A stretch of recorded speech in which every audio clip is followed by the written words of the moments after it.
Hello, everyone, and welcome to today's Gallery Teachers ELT Masterclass.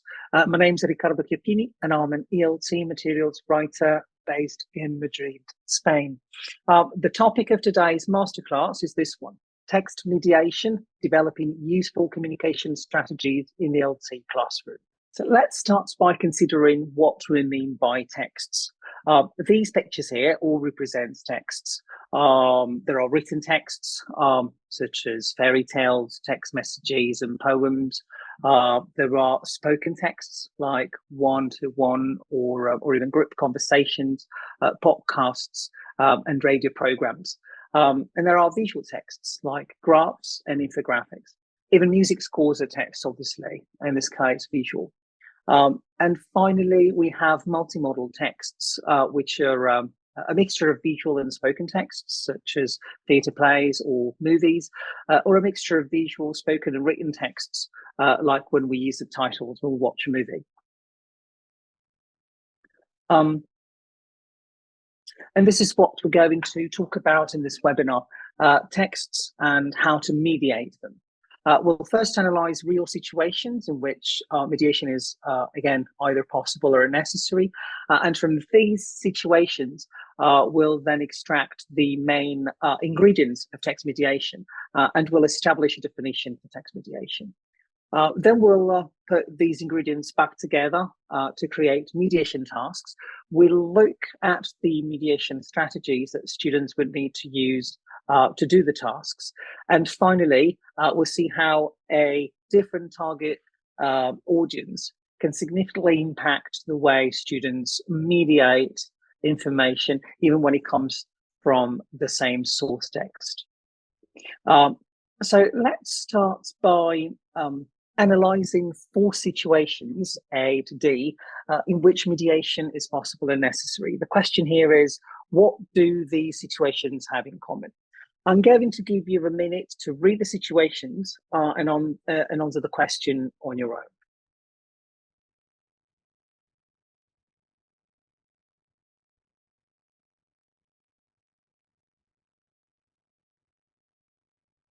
So now, as you'll have to figure out yourself, each situation features a text or a series of texts.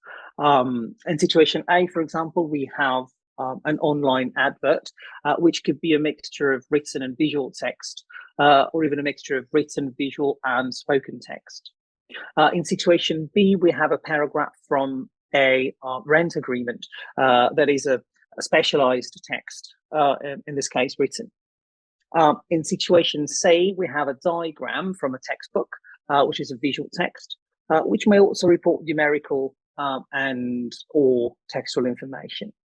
And finally, in situation D, we have a film that is a visual and spoken created text that can also be written if viewers include subtitles. Also, each of the situations feature people, people who speak or write a message, and people who listen to or read the message.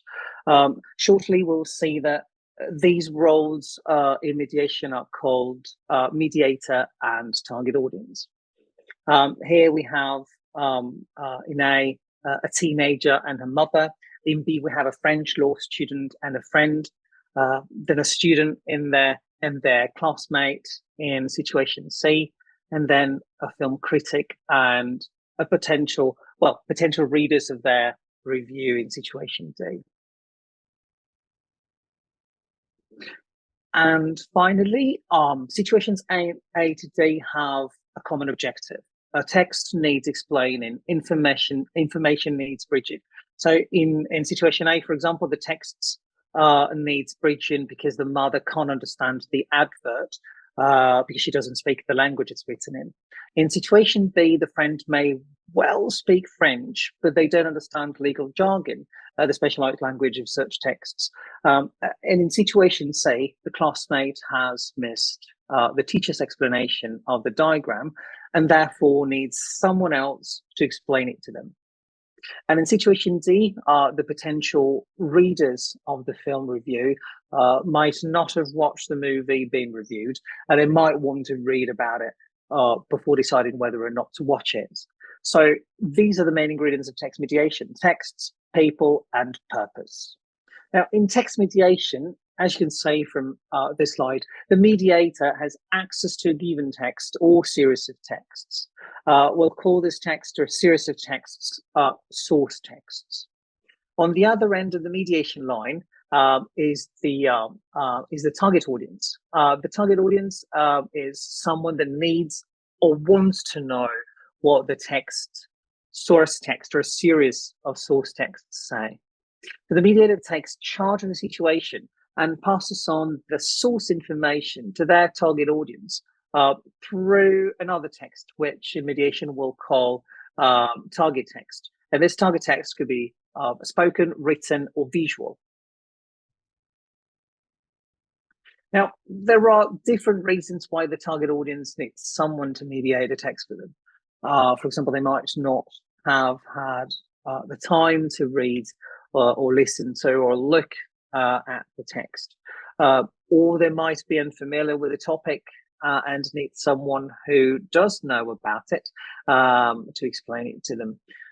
Or they might not speak the language the text is written or spoken in, and so they might need someone who does and who relays the key points to them. And to make it even more visual for you, here is a representation of what mediation actually looks like. So it is one mediator and one target audience, as in talks, presentations, or even in seminars like this one, where I speak and you listen to what I say. So usually, or actually, we all take turns being mediators and target audience. We continuously swap these roles in real life. So these situations, let's go back to our situations AD. These situations, like many other real situations, can be translated into classroom tasks. A possible rubric for situation A, for example, could be this one. You found an advert for a cool English summer course here in Australia. The course is expensive, but you really want to go. Your mother doesn't speak English, so translate the ad below and convince your mother to let you go. For B, on the other hand, we could have a possible rubric like a friend of yours tells you that she's having problems with a landlord. Apparently, the landlord says your friend needs to pay more money this year because of what had been agreed to in the rental agreement. Your friend doesn't understand what is written in the agreement, but you do. So read the section below and explain to her what the landlord means. For C, on the other hand, we could have, in your natural sciences class yesterday, you studied the diagram below. A classmate missed the class, so he emailed you asking you to explain the diagram. Identify the key points in the diagram and reply to his email. And then finally for D, we could have something like you've just watched, I don't know, Peter Pan and Wendy, and now you've been asked to write a review. In your review, you should include information about the plot, the characters, and the technical features you found most interesting, and say why you would or wouldn't recommend watching the film. So here are some possible levels and course types we could use these tasks with. First one would be for teenagers, level A2 to B1, for a general English course. The second one would be for university students, but also for adults, level B1 to B2, and it would be a legal English course. C, the task C would be for preteens or just teenagers aged 8 to 12 for a CLIL class, in this case levels A2 to B1. And then the last one will be for a general English course, again, adult students, level B2 C1. These are just some ideas, but you may have come up with many others and certainly far more interesting than these. So what do students need to do to complete these tasks? Depending on the objective, they will, of course, to select key information from the source text. So we'll have to summarize some key points, expand on some other key points, paraphrase information. They will have to give a rough translation of either the whole text or some parts of it. And in case the text is visual, then they will have to transform visual information into verbal text, either in speech or in writing, that is. And then they will have to link the information, the source information, to the audience's experience and knowledge. So, for example, in task A, the objective of the teenager, in this case, is to explain in their own language, or well, their mother's language, what the advert says, so that they can persuade that mother to let them go to Sydney and do the course. So to do this, they would have to select the key points in the online advert. They would have to summarize some of them, expand on others, and they will have to give a rough translation, mostly, but they will also have to give some literal translation when appropriate. For example, dates, fees, and geographical places, for example. And then they will have to link the information from the ad to their mother's experience and knowledge, what they already know about English summer courses, for example, and so on. In task B, on the other hand, the objective of the law student, we have a law student explaining the tenancy agreement, or a section in the tenancy agreement to the friends. So they will have to explain the source information to make the paragraph in the tenancy agreement more accessible to their friend, easier to understand for them. So to make them understand who is actually right, them or their landlord. And to do this, they would have to select the key points in the paragraph of the agreement. They will have to expand on most of the information they have. They will have to paraphrase the whole text since it's in legalese, and they will have to link the information to their friends' knowledge and experience, what they already know about the topic, so that they can more easily explain it to them. Then in task C, we have the student. The objective of the student is to explain the diagram to help a classmate understand and learn the water cycle. And to do this, they will have to select the key features in the diagram. They will mostly have to expand on the information there. There's nothing to summarize, really. And they will have to transform the visual information, which may include numerical and textual information, into verbal text. That is, again, in speech or in writing. And then finally, in task B, the objective of the film critic would be to give an informed opinion of the new film, in order to persuade their target readers to go and watch the film, or sure, not to watch it if they if they didn't like the movie. And so to do this, they will have to select the key elements in the film, and they would have to summarize it in parts. They will have to expand on certain features, and they will have to transform the visual information they got from the film into verbal text, in this case, in writing. And they will have to link to the information to the reader's previous knowledge. And to do that, to link the, let's say, the information from the film to the reader's previous knowledge, they might say something like, you might remember this other film by this director, or with this other actor, for example, and then say, well, their film or their performance in this other movie is even better because, and so on. To link into previous knowledge and experience. And now let's talk about how the same text relate to different target audiences can mean quite a different use of mediation strategies too. Now, in mediation, the context of the communicative situation defines what the mediator has to do and how they need to do it. So what does the mediator need to know to understand which source information to relay and which not, and how to best relay it? Obviously, one factor is their age, the age of the target audience. Age determines what the audience can understand, given, of course, the abilities and the skills they've been able to develop and the experience they've been able to gain over the years. And therefore, depending on their age, abilities, and experience, Another very important factor is their knowledge. This is what they already know about the topic of the source text. So, for example, if the target audience knows a lot about the topic, the mediator will just need to extract a few key points and give a brief summary of those instead of explaining every single point made in the text. Now, another important factor is obviously their culture, the target audience culture, which is their own way to see the world, both as an individual, of course, but also as part of a cultural community. Culture will affect their reception of the text, and to relay a message, or better, to best relay a message, the mediator must be aware of this. And then, of course, the target audience's language is also a very important factor to consider.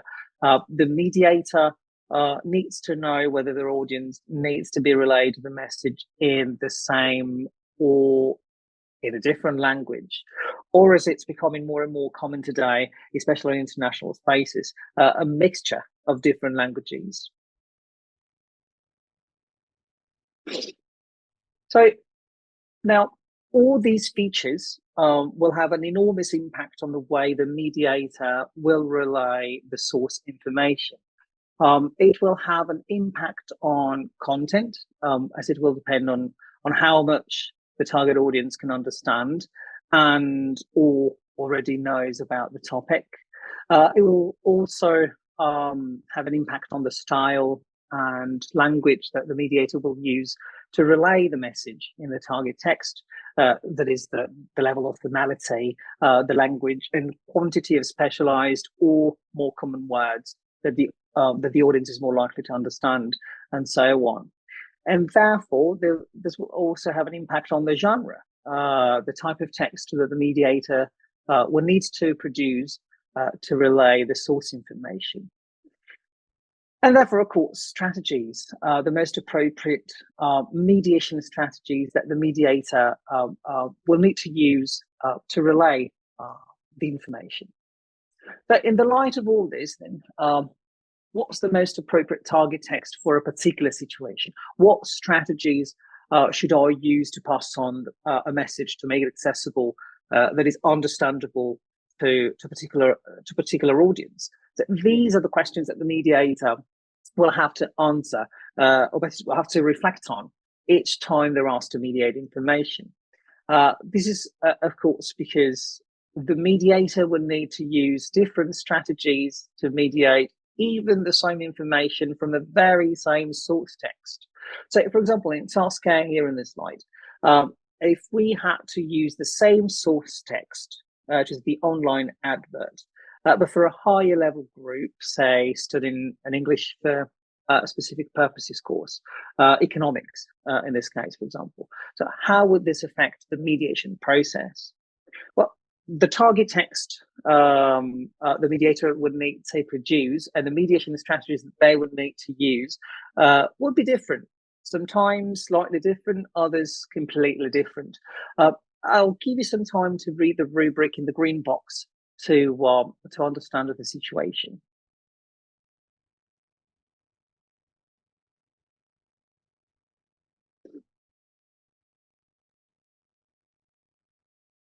Now, in this case, as in all text mediation activities, the mediator would need to select points from the source text, yes. But in this new situation, and I'm referring to the other green box below, in this new situation, they would probably need to select different points or fewer or more points than in the previous situation we analyzed with a teenager and mother. That they would also need to summarize and expand on the source information, yes, but since the new audience might be more specialized than the mother, they would need to summarize and expand. The mediator would need to summarize and expand on different points. And the same is true for the last strategy too. The new target audience would probably know different things to those the mother of the teenager knows. And for this to relay the message appropriately, the mediator would need to use specific experience and knowledge that the new target audience has. And plus, the mediator in this new situation will have to combine the information in the source text with their own knowledge of the topic. This is because they have to propose advertising strategies to the head of the department and the rest of the team. Now, let me give you some time to read this due task bay in the green box.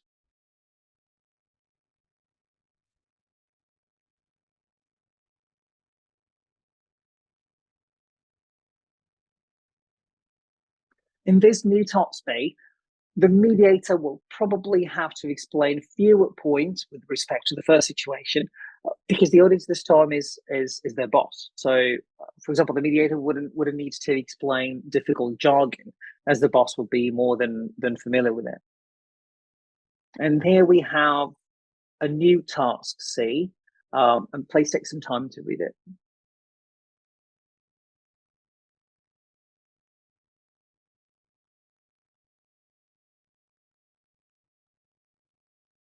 So in this new task C, the mediator will have to add more information than it is available in the diagram, because the target audience, Clarissa, is 16 and should be able to understand more than a primary or lower secondary student could.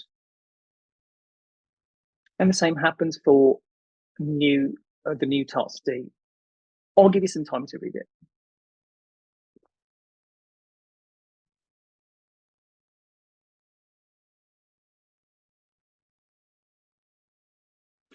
So in this new task D, a conversation is actually replacing a monologue. Here there are two mediators who give an opinion in response to what they've both watched, the film they've both watched. And so they will need to use different strategies or use them in a different way.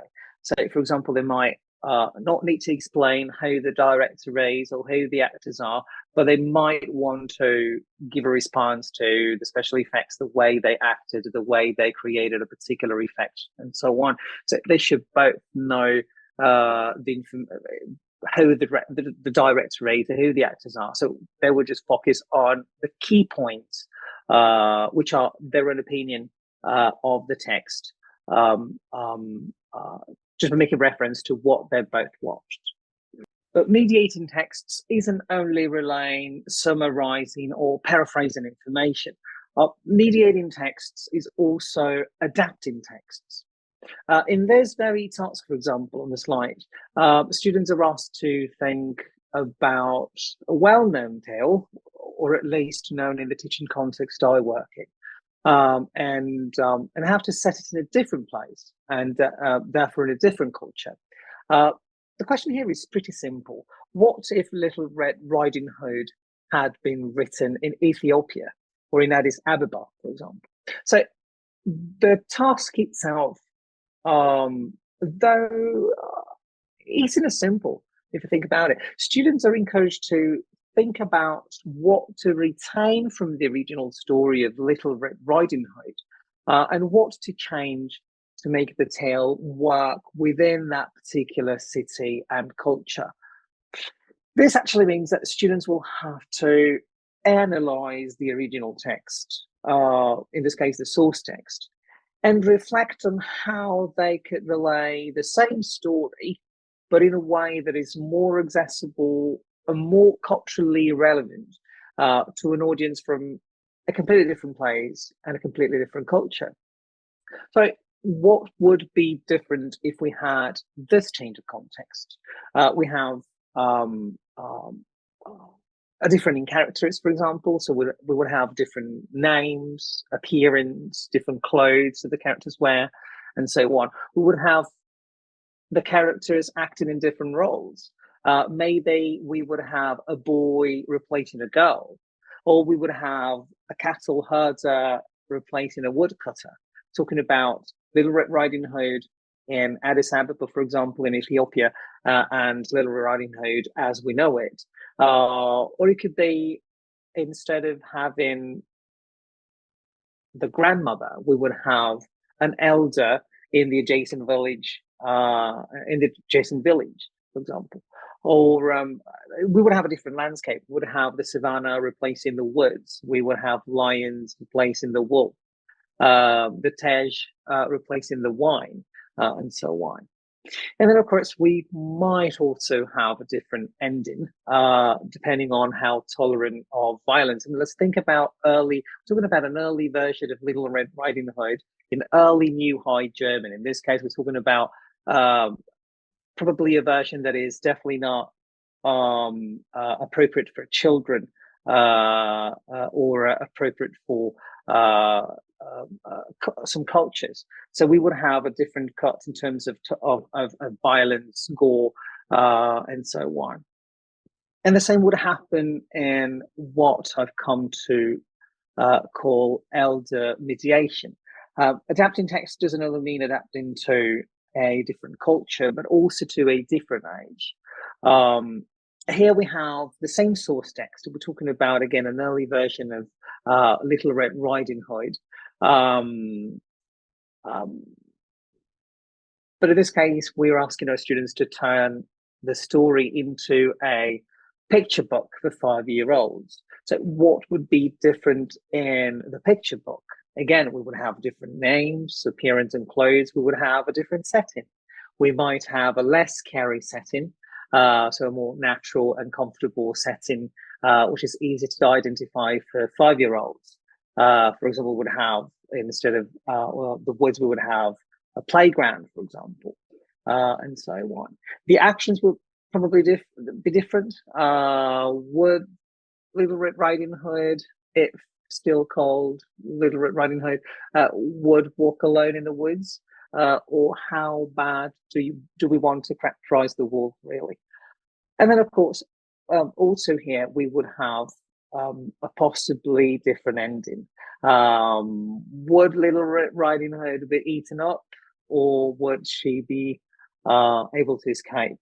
Or would they be able to use? Would we be able to show Granny's flesh and organs fed to the little girl? There is an early version of Little Red Riding Hood in which Little Red Riding Hood is made to eat her grandmother's flesh and organs. So certainly things that we wouldn't eat from the new target text. I hope you now see how text mediation gives students an extra opportunity to think critically about texts. So depending on the person they talk or write or even sign to, their actions are different. We don't want our students to summarize texts or paraphrase texts or translate them just because they have to. We want them to do so for a particular reason. We would call this like a real reason, an authentic reason. We should get them closer to the reality of how we use language outside of the classroom. And so going back to the takeaways, in this webinar, we have analyzed some real situations in which mediators relay information to target audience.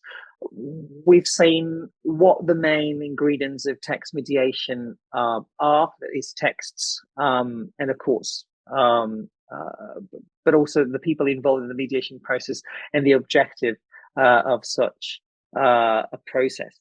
And we've seen how to translate real situations into classroom tasks to create the right conditions for students to think of appropriate mediation strategies in order to relay source information. We've also looked at the most common strategies that are useful to mediate information. And we've seen how different contexts needs different thinking and different mediation strategies and target texts, even when the source text is the same text. So I hope you enjoyed the talk and that you now have a better understanding of text mediation and of how training in text mediation can benefit your student.